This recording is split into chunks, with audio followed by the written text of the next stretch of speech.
Hello everyone. So today we will solve 5 questions as I mentioned in the thumbnail as well as in description. So let us start solving it. Our first question will be to find a unique number from a given range of numbers. So let's read it. You have been given an integer of size n, array of size n where n is equal to 2m plus 1. Okay, now in the given address m numbers are present twice and one number is present only once. Okay, so the size of the array here would be n, and there will be um, elements present in it which would be twice. All the elements which be present over there, their appearance would be twice of that. Okay, if 2 is there, 2 will be twice, 3 is there, 3 will be twice. Only one number will be there which will only appear once. Okay, rest all of the numbers will appear twice in the array. So we need to find that unique element. Okay, so how to find it? uh, here we can use XOR operation. Okay, so when we XOR all the elements in an array, okay, all the similar elements will be cut off and they will become zero. Okay, and just the unique element will remain. um, the XOR property is, if we XOR 1 by 0, then we get as answer 1. If we XOR 0 by 1, then also we get 1. If we XOR 0 by 0, then we get 0. If we XOR 1 by 1, then we get 0. Okay, so this is the property of XOR which we are going to use to find the unique of the number. uh, so that is what I am doing here.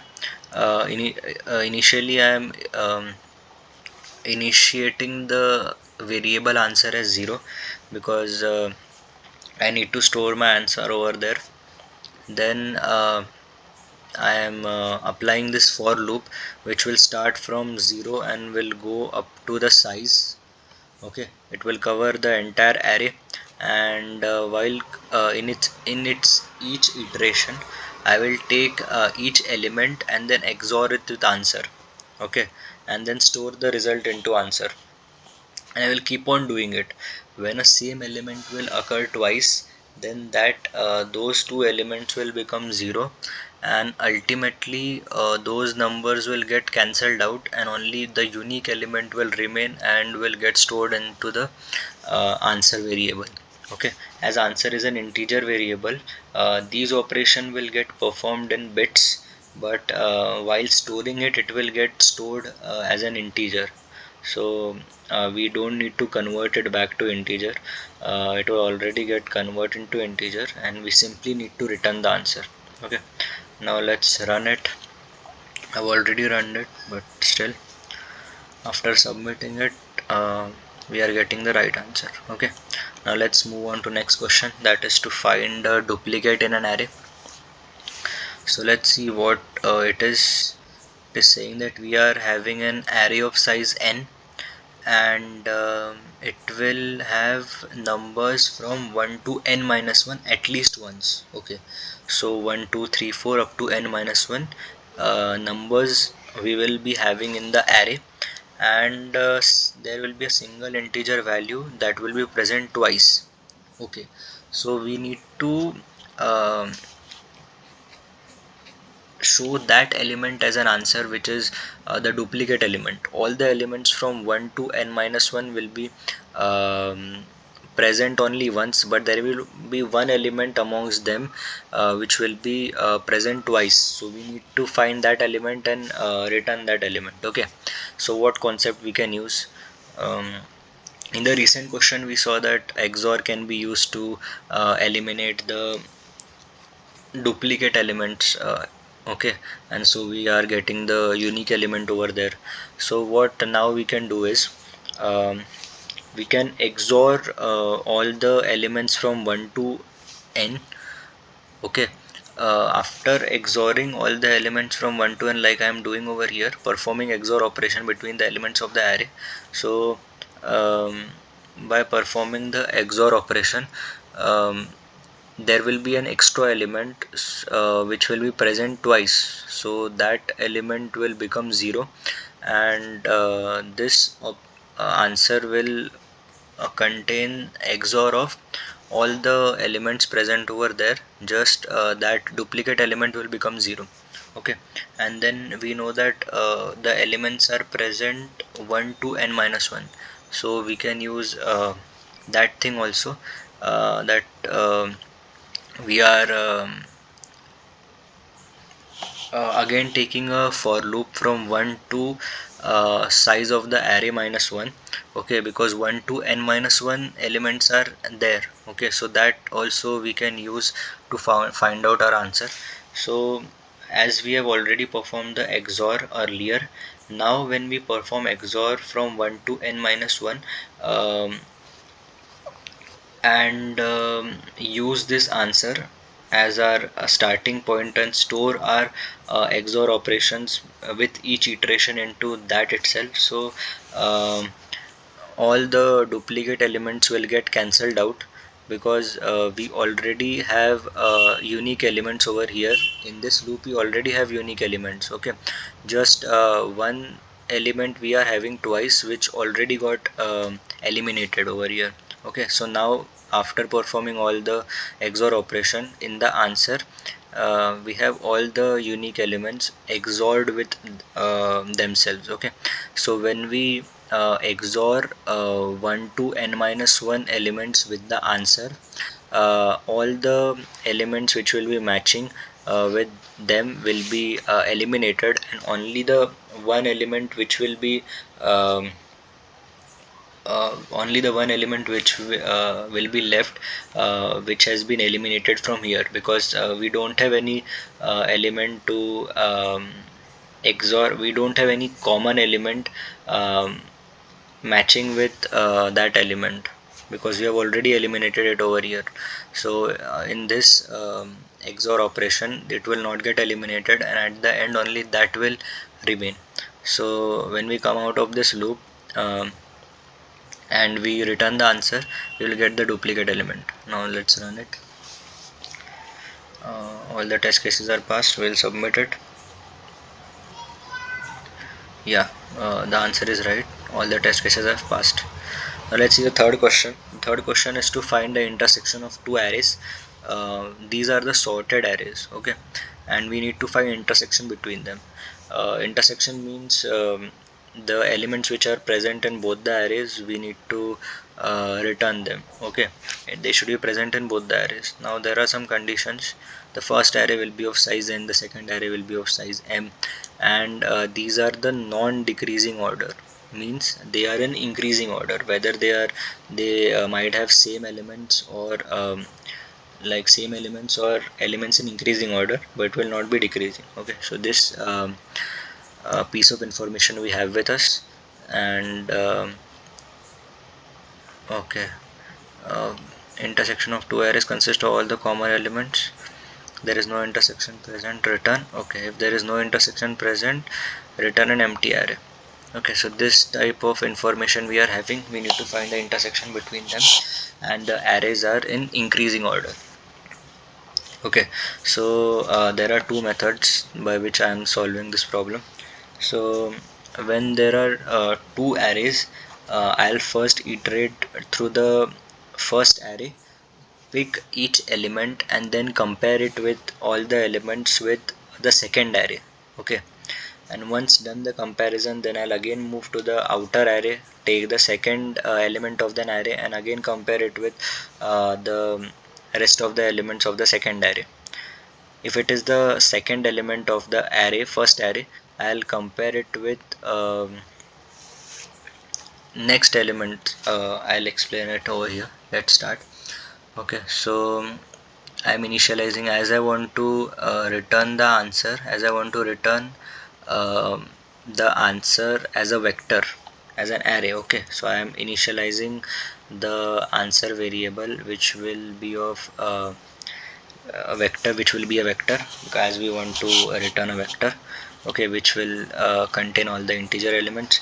Now I'll run a for loop for the first array, which has a size of n. Okay, so from 0 to n I am running the outer loop, then the inner loop I am running from running till m. Okay, and j will start from 0. Initially it will start from 0. Okay, so once we get the element which we are comparing, if the element in the outer loop and the element in the inner loop are matching in this equation, if it is matching, then that is what we wanted. Okay, that is one of the element which is matching, so it should be pushed into the array. So that is what I'm doing. I have the answer variable which is a vector, so we have a function known as pushback. So we will push the answer. The answer will be the element which is present in the outer array, so that will push into the answer vector. Okay, after pushing it into the vector, as we have already added it, we will increment j, that is the second array. Whichever is the second array, we will increment it. Okay, we'll increment the second array and break from it. After breaking, we will after we have breaked, that is we are breaking from the inner loop. Okay, so we will break from here and we will check whether j is greater than equal to m. Okay, um, it means that if our inner loop is over or what.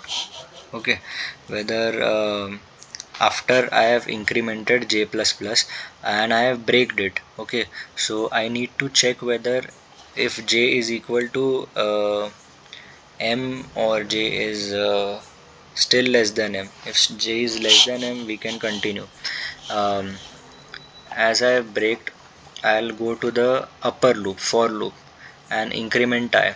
After incrementing the I, I'll again go inside, and j is less than m.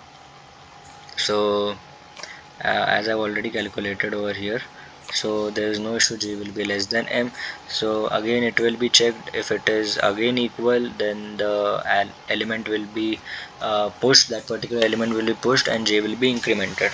Okay, after j is incremented, we again go upwards and we increment I also. Okay, so this is about this if condition, when both of the elements are matching. If the element in the first array is less than the element in the second array, then what we can do, um, as we know that if the element of the second array is greater, then all the elements above in front of it will all be also be greater, because they are arranged in the increasing order. Okay, so we will not get any elements which will be equal to this element of the first array. So we will simply break from here, and after breaking after breaking we will not increment j, because for that element we have not got any matching. So we will just increment I, that is increment the element of the outer loop, because we will not get any match over here. Okay, then the else statement means that the element in the outer array is greater than the element from the inner array. If it is greater, then we can continue checking the inner loop, inner array, until we get, until any of these condition is satisfied. Okay, if none of these condition is satisfied and we reach the end of the array, we will come out of this loop and then again check whether j is greater than equal to m. If it is greater than equal to m, we don't need to go up and run rest of the remaining iterations of I. If any is remaining, we don't need to run it, because our inner array has already been over and there is nothing to compare, so we can simply move out. Okay, and then return the answer. So this is one of the method. uh, I'll explain it once again.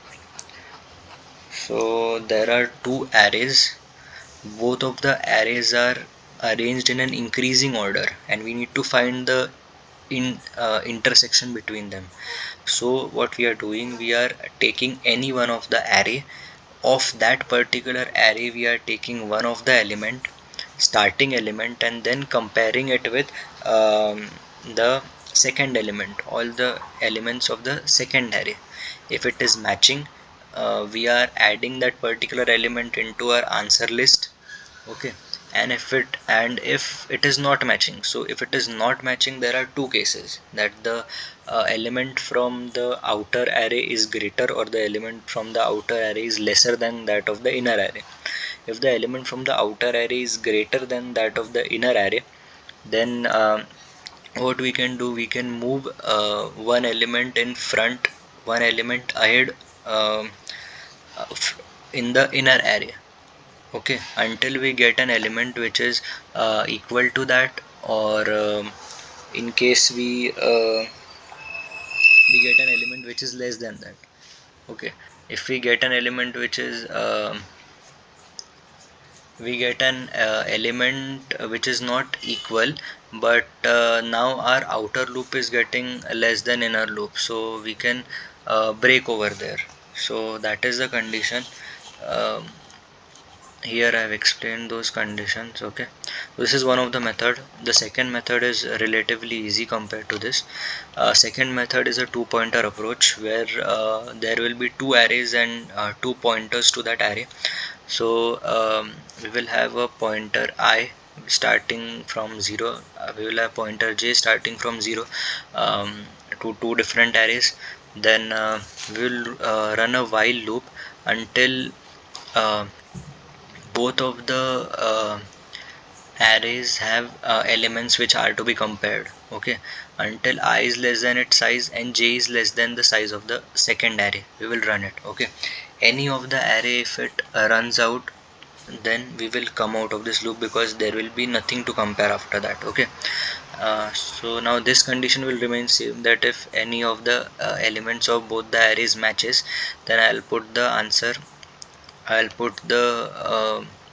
that particular element in our answer list, and then increment I and increment j, because I have added it into the array list. Okay, now if the outer array is less than the inner array, then what I can do, outer array is less than that of the inner array. Okay, so this means that it will be less than all the other elements of the second array, because all the other elements are obviously greater than that of the present element. So we will simply say that that particular element is not have no intersection with second array. That's why I am incrementing I, because we will not get any intersection with the second array. Okay, so that's why I'm incrementing I. Now if the second array is less than that of the first array, so we will keep on incrementing j. Okay, we keep on incrementing j until we get an element which is equal to the outer element, or uh, until the outer element is less than that of the inner element. Okay, so we'll keep on doing it, and once this condition, any of this condition gets false, we will come out of the loop, and by that time in the answer, in the vector, answer vector, we will get our answer stored and we will return it. Okay, so this is the program of intersection. Let us run it. All the test cases are passed. Let's submit it. Okay, so it's submitted and we have solved this question. Now let's see pair sum question. Now what this question says is, there will be, we need to find such sum which when added gives the required target which we want. Suppose we want to find such elements from the array which would give us a particular sum. Suppose s is that sum which we want. Okay, so we need to find such combinations in that array which would get us the sum as s. Okay, so what we will do, we will apply two loops, inner loop and outer loop. in the outer loop we will take each element and then compare that element with all the elements in front of it. Okay, then in the next iteration we will take second element and then compare all the elements from second element to the third element to the last element. Okay, and we will keep on doing it until all the elements up to array size -1 is um, being checked. Okay, and once we get a element we will put it into the answer list and then return the answer. Okay, so we will see the code. As we know that we need to return a vector of vectors. Okay, we need to return a vector which will contain a vector. Okay, now what is this vector? This vector will contain, inner vector will contain all the pairs, and the outer vector will consist of all these pairs. Okay, there will be many pairs, that is many vectors. That is why it is called vectors of vectors. Okay, and this inner vector will hold integers. Okay, 5 plus 3 8. If you want 8, then it will contain 5 3, like this. Okay, so as we want a vector of vector, as a result I'll store our answer in the form of vector of vector. Okay, so this is the variable which I have created. Now this is the for loop which will run from 0 to size -1. Now the inner loop will run from the outer loops index +1 to the size of the array. Okay, and now I'll check each of the element. I'll add the outer element with the inner element and compare if it is equal to the given sum or not. If it is not equal to the given sum, then simply the inner loop will get incremented and again the same condition will get checked. But if it is equal to s, if it is equal to the sum, then we will what we will do, this is what we wanted. Okay, but as you can see that we want the element, if there in case two pairs have each pair should be sorted. They are saying that each pair should be sorted. Now if we got an answer as 1 4, 4 and 1 as answer, so we need to find sum as 5 and we got 1 4. So that 1 and 4 should be in the sorted order. 1 should come first and 4 should come next. So here I am doing the same thing. First of all I am finding the minimum of both of them and then adding it, pushing it into the uh, array. Pair is the array which I have created. Okay, so I am pushing the minimum element first into that array and then I am pushing the maximum element into that array. After pushing the minimum maximum element, I am pushing that particular vector into the answer vector. Okay, our final vector, I am pushing a vector in the vector. Okay, I am pushing pair vector in the answer vector. Okay, after pushing it, and I'll keep on pushing it. Okay, so this process will continue until all the iterations of the outer loop are over. Once we come out of the outer loop, we need to again sort it, because there will be various pairs, and now we need to sort these pairs according to their first and second value.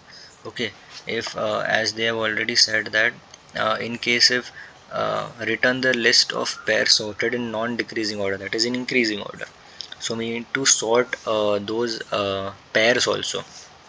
So there is a function called as sort from answer begin to answer end. Answer is our vector where we have stored our answer. Okay, so from beginning to end we need to sort it.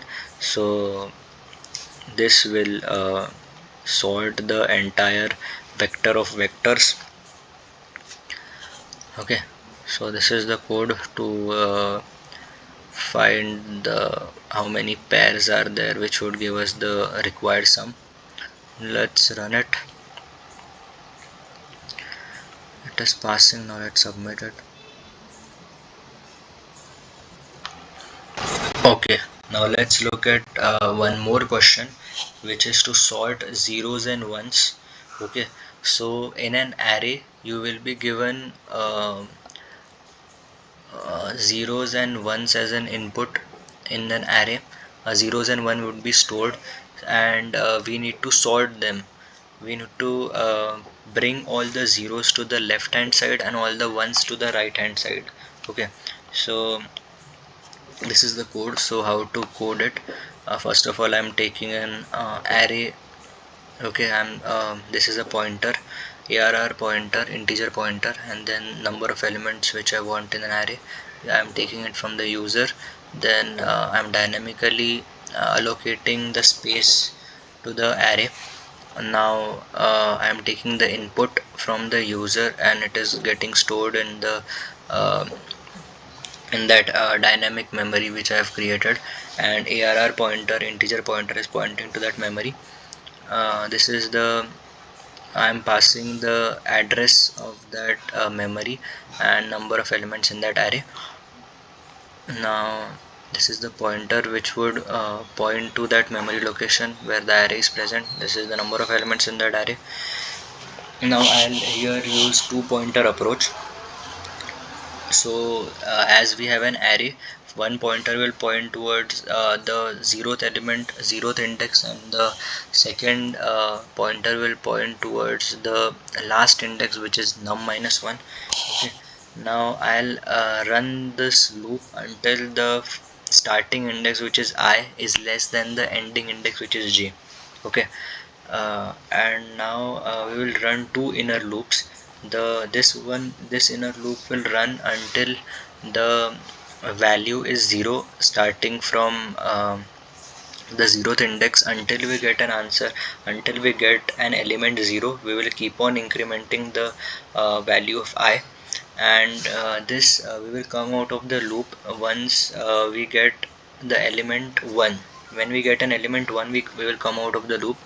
And similar to this, we will keep on incrementing this loop until decrementing this loop until we get an element as 1. Okay, once we get element 0, we will come out of this loop. Now we are coming out of this loop once we are getting 1. Here once we are getting 1, we are getting out of the loop. Here when we are getting 0, we are coming out of the loop. This means that both I and j are pointing towards I is pointing to an element which has 1, and j is pointing to an element which has 0. Now both have to be swapped with each other. Okay, then only at one side we will get all zeros, and in next side we will get all ones. Okay, so now first of all we need to check that after incrementing I and after decrementing j, have we uh, passed this are we able to satisfy this condition yet? If yes, we are able to satisfy, then we will swap those elements and then increment I and decrement j, because those elements are already swapped. So now we will increment I and decrement j. Again we will move towards the next iteration, and again this while loop will run. Again this j loop will run from that particular, from the next. Now this I is already updated, this is not 0, this is we have swapped the element. This is the next element which we have swapped. Okay, from there it will run, and again if they have uh, consequent zeros, we will again increment I, keep on incrementing it until we get I, until we get 1. And in this while loop, we will keep on decrementing j until we are again getting ones. Once we get 0 here and once we get 1 here, we will again check this condition and swap it. Okay, and this we will do until I is less than j. Okay, once we are out of the loop, we already have our answer, and we can print the answer simply by um, printing it. This is how we print the array. Okay, so let's run it. Suppose I want 5 elements in an array which is 1 0 0 1 1. Okay, and after this pressing enter, I'll get all the elements 0 towards the left side and 1 towards the right side. Okay, so I've sorted zeros and ones. Now again take 8 elements. Okay, now 0 1 1 1 0 1 0. How many elements there are? 1 2 3 4 5 6 7. One more element I want. Okay, so let's say it is 0. Okay. Okay, so you got 4 zeros at the left and 4 ones at the right. Okay, so we have solved it. We have solved this question also. So in today's video we have seen 5 different questions. Hope you understood the concept. If you have any doubt, you can ask me in the comment section below. So I'll upload these codes on my GitHub account and share the link with you. See the description box below. And in case I have not uploaded it, do let me ask in the comment section. I'll provide it to you. Okay, so that's it for today. Thanks for watching and bye bye.